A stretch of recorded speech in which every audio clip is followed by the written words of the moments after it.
Hi అండి, నమస్తే. నేను మీ శిరీష. ఈరోజు కమ్మని రుచితో గుమగుమలాడే వంకాయ ఫ్రై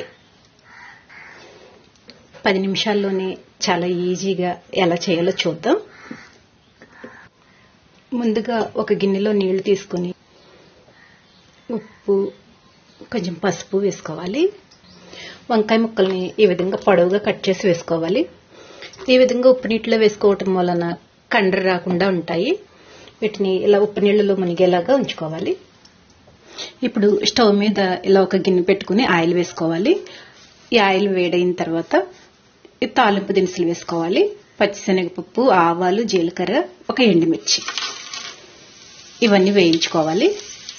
దీనిలోనే కొంచెం కరివేపాకు వేసుకోవాలి. ఈ పోపు అయితే చక్కగా వేగింది కదా. ఇప్పుడు ఉల్లిపాయ చీలికలు వేసుకోవాలి. ఈ ఉల్లిపాయలు బంగారు రంగు వచ్చేంత వరకు వేయించుకోవాలి.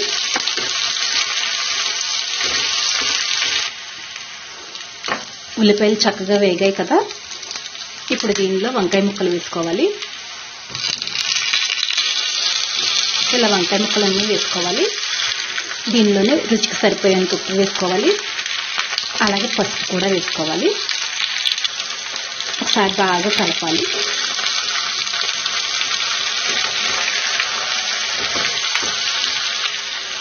ఇలా కలుపుకున్నాక మూత పెట్టి మగ్గించుకోవాలి. మూత తీసి చూద్దాం. వంకాయ ముక్కలు అయితే మగ్గుతున్నాయి. ఇప్పుడు ఒక మిక్సీ జార్ తీసుకొని కొన్ని కొబ్బరి ముక్కలు, అల్లం, వెల్లుల్లి, కారానికి సరిపోయన్ని పచ్చిమిర్చి, కొంచెం కొత్తిమీర, అలాగే జీలకర్ర వేసుకోవాలి. ఒక స్పూను నువ్వులు వేసుకోవాలి. ఇవి వేసుకుంటే టేస్ట్ బాగుంటుంది. వీటిని మెత్తగా పేస్ట్ చేయాలి. అవసరమైతే కొంచెం నీళ్లు వేసుకుంటూ ఈ విధంగా ముద్దలా నూరుకోవాలి. వంకాయ ముక్కలు సగానికి పైగా మగ్గాయి కదా. ఇప్పుడు ఈ చేసి పెట్టుకున్న ముద్దను వేసేద్దాం.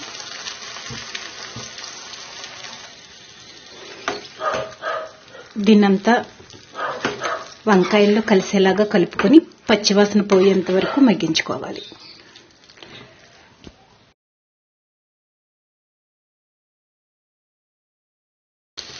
ఈ వంకాయ ఫ్రై చక్కగా వేగిపోయింది. మసాలా కూడా చక్కగా ఫ్రై అయ్యింది. స్టవ్ ఆపేయచ్చు. అప్పటికప్పుడు 10 నిమిషాల్లో చేసుకోవాలన్నా, వంట చేసే టైం లేకపోయినా, అలాగే ఓపిక లేకపోయినా అప్పటికప్పుడు 10 నిమిషాల్లో ఈ విధంగా వంకాయ ఫ్రై రెడీ చేసుకోవచ్చు. అన్నంలోకి ఇది చాలా బాగుంటుంది. ఈ వీడియో నచ్చినట్లయితే లైక్, షేర్, సబ్స్క్రైబ్.